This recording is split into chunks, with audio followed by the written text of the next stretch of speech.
오늘 성경 말씀은 신명기 9장 1절에서 5절입니다. 우리는 예기치 못한 문제 앞에서 당황해하고 근심 걱정합니다. 그리고 어떻게 해서든 그 문제를 풀고자 수고하고 노력합니다. 하지만 내 뜻대로 되지 않아 답답할 때가 한두 번이 아닐 것입니다. 그런데 더 우리를 괴롭게 하는 것은 모든 조건을 완벽하게 갖추고 나름대로 열심히 준비했다고 했는데도 일이 해결되지 않을 경우입니다. 이럴 때 진짜 미쳐버립니다. 이보다 더 최악의 경우도 있는데 문제가 너무 커서 아예 해결할 생각조차 못하고 주저앉고 싶을 때입니다. 문제가 너무나 크게만 보여 그냥 포기하고 싶을 때가 있습니다. 오늘 본문을 통해 문제 앞에서 우리의 자세는 어떠해야 하는가에 대해 살펴보겠습니다. 1절, 2절. 이스라엘아 들으라. 내가 오늘 요단을 건너 너보다 강대한 나라들로 들어가서 그것을 차지하리니 그 성읍들은 크고 성벽은 하늘에 닿았으며 크고 많은 백성은 내가 아는 아낙 자손이라.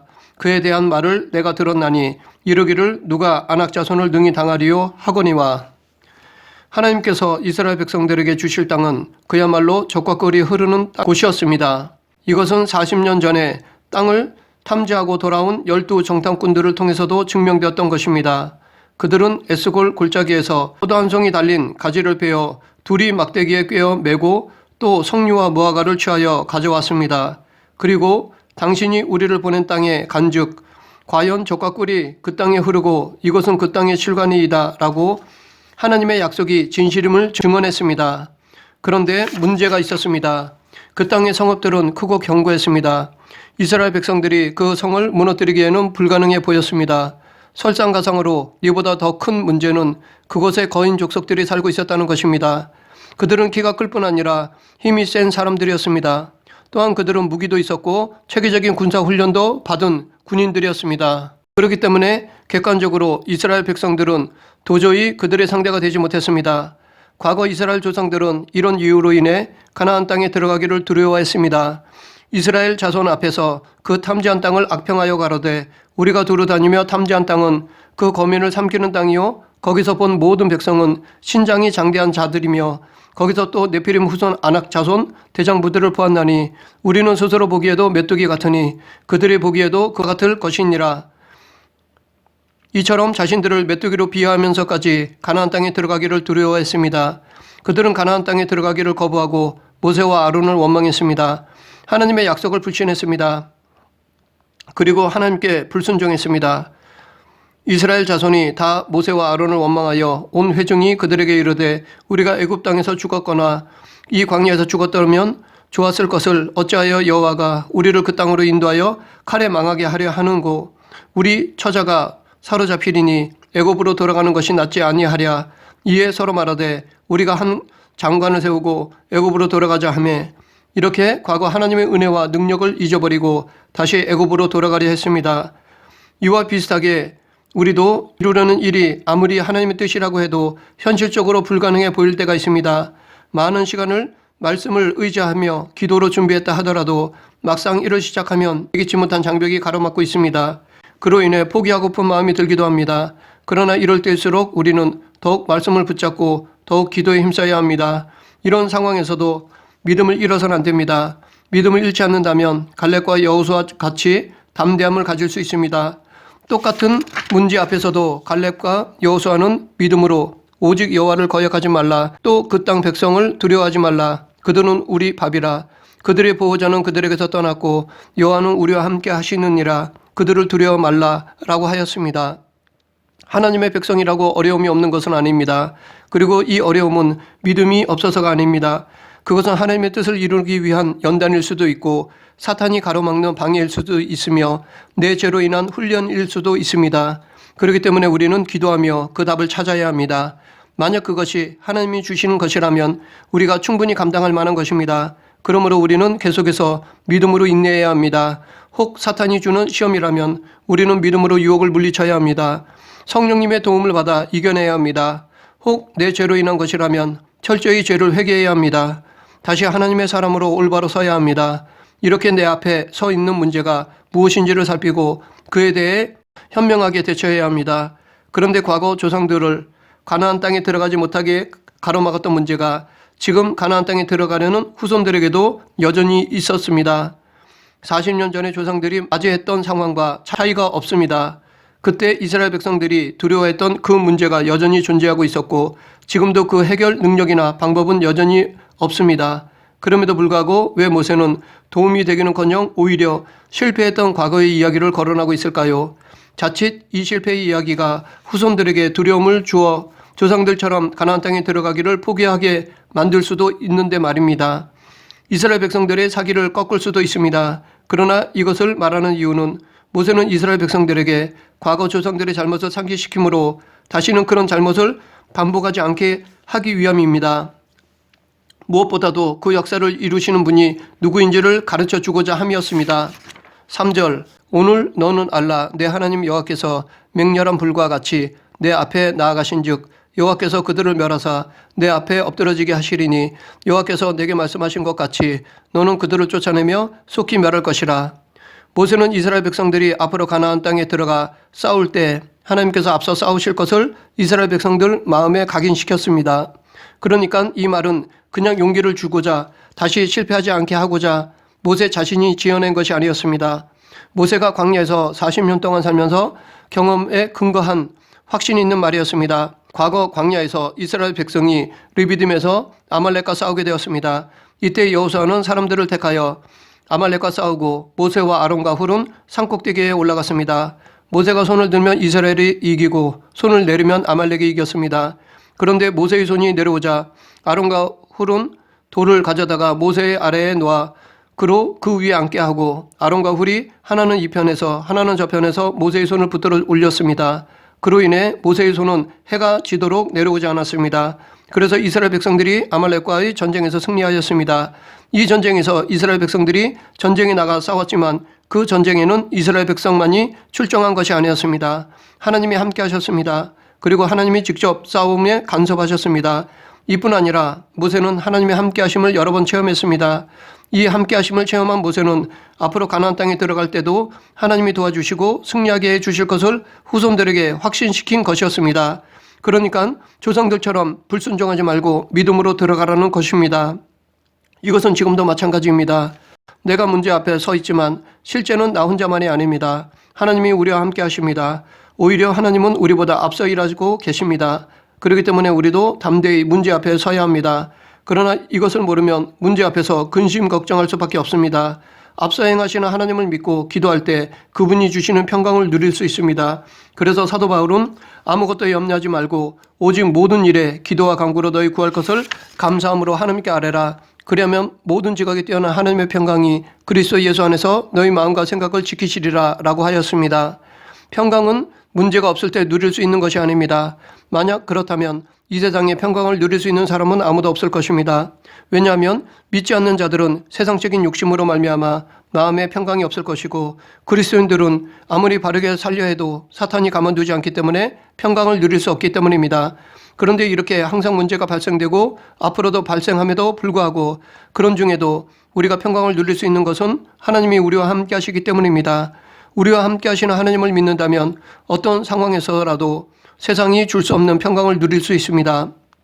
어떤 악조건에서도 하나님에 대한 믿음을 잃지 않는다면 평강을 누릴 수 있습니다. 하나님이 주시는 평강은 그 누구도 빼앗아 갈 수 없습니다. 모세의 말대로 이스라엘 백성들이 가나안 땅에 들어갔을 때 하나님이 이들보다 앞서 가셔서 적들을 엎드러지게 하신 것을 역사 속에서 어렵지 않게 확인할 수 있습니다. 이스라엘 백성들이 가나안 땅에 들어가 처음 전쟁한 곳이 여리고 성이었습니다. 이때 이스라엘 백성들은 전쟁을 위해 무기를 만들거나 전술 훈련을 하지 않았습니다. 단지 하나님의 명령대로 성을 돌았을 뿐이었습니다. 하루에 한 바퀴씩 6일을 돌고 7째 날에는 7바퀴를 돌았습니다. 그리고 함성을 지른 것이 전부였습니다. 그런데 그렇게 견고한 여리고 성이 무너졌습니다. 그래서 이스라엘 백성들은 들어가 성을 취했습니다. 이처럼 하나님이 이들과 함께 하셨고 앞서 행하셨습니다. 그리고 승리를 누리게 하셨습니다. 또한 이 사건에 이어 일어나는 아간 사건을 통해서 더 확실히 하나님의 앞서 행하심을 알 수 있습니다. 여리고 성에 비하면 아이성은 아무것도 아니었습니다. 그래서 이스라엘 백성들은 아이성을 점령하는 데 있어서 다 올라가지 않았습니다. 2-3천 명으로도 충분히 점령할 수 있다고 여겼습니다. 그런데 오히려 패하고 말았습니다. 이때의 상황을 세상적으로 보면 이스라엘 백성들은 여리고성을 점령할 때보다 더 사기가 충천했던 상황이었습니다. 자신감이 넘치고 용기가 충만했습니다. 그렇기 때문에 객관적으로 보면 당연히 이겨야 할 전쟁이었습니다. 그럼에도 패하고 말았습니다.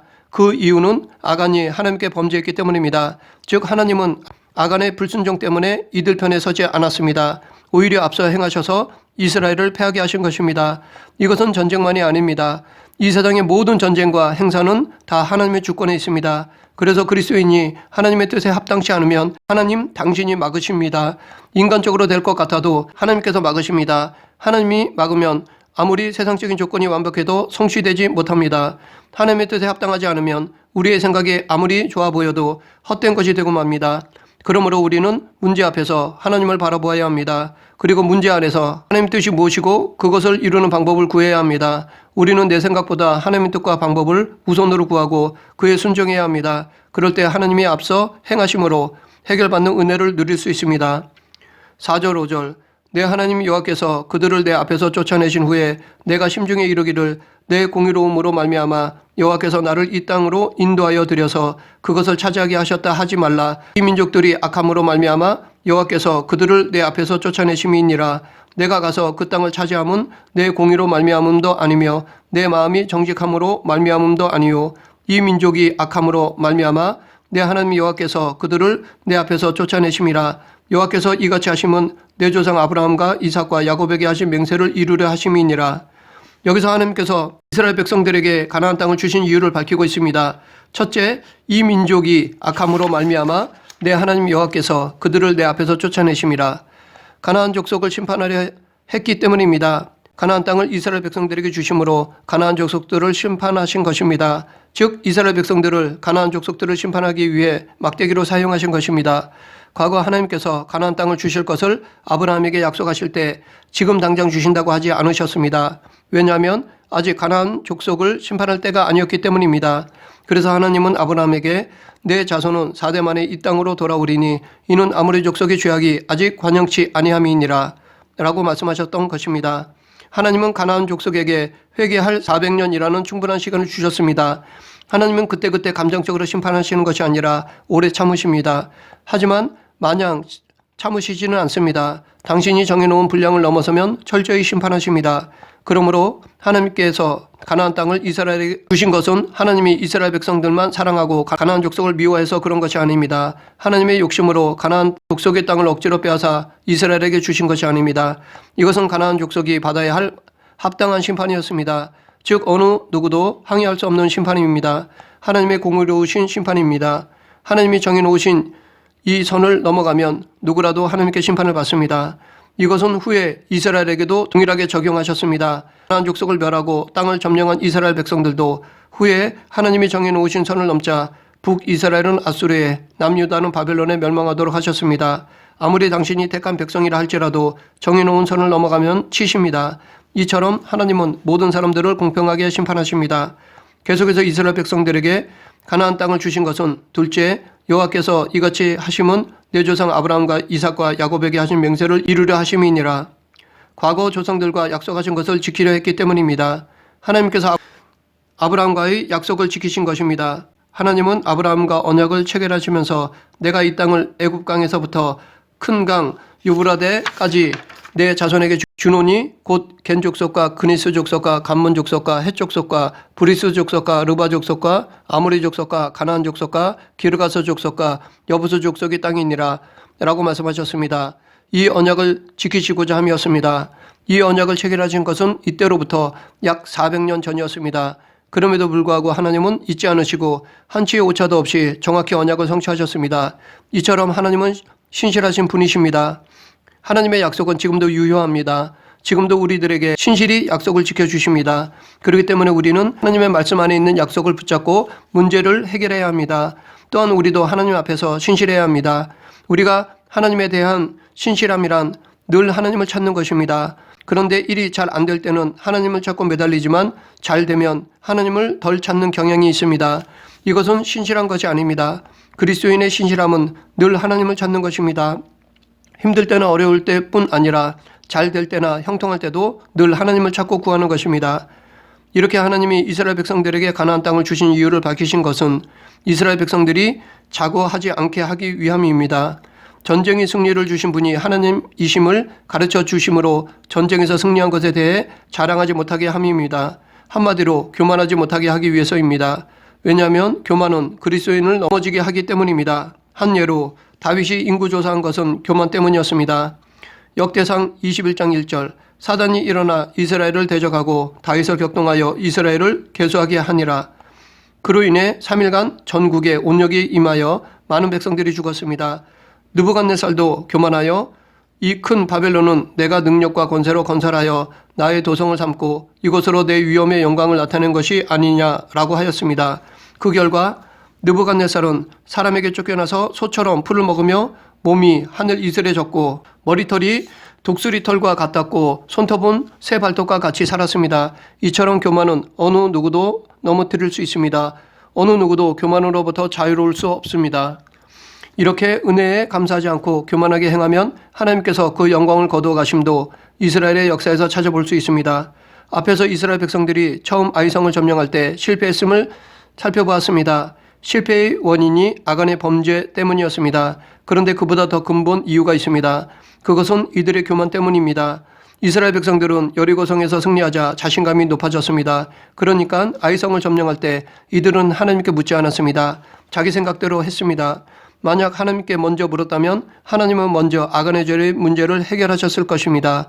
이스라엘 백성들로 회개케 하시고 나서 다시 아이성을 점령하도록 하셨을 것입니다. 그러면 이스라엘 백성들도 실패를 경험하지 않고 승리할 수 있었을 것입니다. 그러나 이스라엘 백성들은 교만으로 인해 우선순위가 바뀌어 실패의 아픔을 경험하게 되었습니다. 이처럼 교만은 하나님의 은혜를 받지 못하게 합니다. 오히려 하나님이 징계를 받게 하십니다. 그래서 교만은 죄의 뿌리와 같습니다. 교만은 패망의 선봉이요 거만한 마음은 넘어짐의 앞잡이입니다. 그러므로 우리는 늘 겸손함을 유지해야 합니다. 그러기 위해서는 늘 하나님 우선순위로 살아야 합니다. 모든 것이 하나님의 은혜임을 깨닫고 자고하지 말아야 할 것입니다. 또한 우리는 항상 하나님 앞에 살아가고 있다는 인식을 해야 합니다. 말씀을 정리하겠습니다. 사람은 살아가면서 항상 문제를 만납니다. 어느 누구도 문제없는 인생은 없습니다. 그리스도인들도 마찬가지입니다. 문제 앞에서 대부분의 사람들은 근심 걱정합니다. 또한 그 문제를 해결하고자 수고합니다. 그리스도인들도 문제를 해결하기 위해서는 수고해야 합니다. 그러나 우리는 문제 앞에서도 평강을 누릴 수 있습니다. 왜냐하면 하나님께서 나와 함께 하시기 때문입니다. 나와 함께 하시고 나보다 앞서 행하시기 때문입니다. 문제 해결의 주체는 내가 아니라 하나님이십니다. 비록 내가 수고했더라도 하나님의 허락 없이는 이루어지는 것이 없습니다. 다 하나님의 역사입니다. 그렇기 때문에 우리는 문제 해결에 대해 하나님께 감사를 드려야 합니다. 그 영광을 가로채서는 안 됩니다. 즉 겸손을 잃어서는 안 됩니다. 문제 앞에서 하나님을 바라보고 하나님의 뜻을 구하며 문제 해결 후에는 오직 하나님께만 영광을 돌리는 저와 여러분 되길 간절히 축원합니다. 기도하겠습니다. 우리보다 앞서 행하시는 하나님 아버지, 저희들이 하나님의 영광을 가로채지 않게 하여 주시옵소서. 겸손히 하나님께 감사하는 성도가 되게 하여 주시옵소서. 모든 생사화복을 주관하시며 문제를 해결해 주시는 하나님의 주권을 기억하며 하나님께만 영광을 돌리는 성도가 되게 하여 주시옵소서. 예수님 이름으로 기도드립니다. 아멘.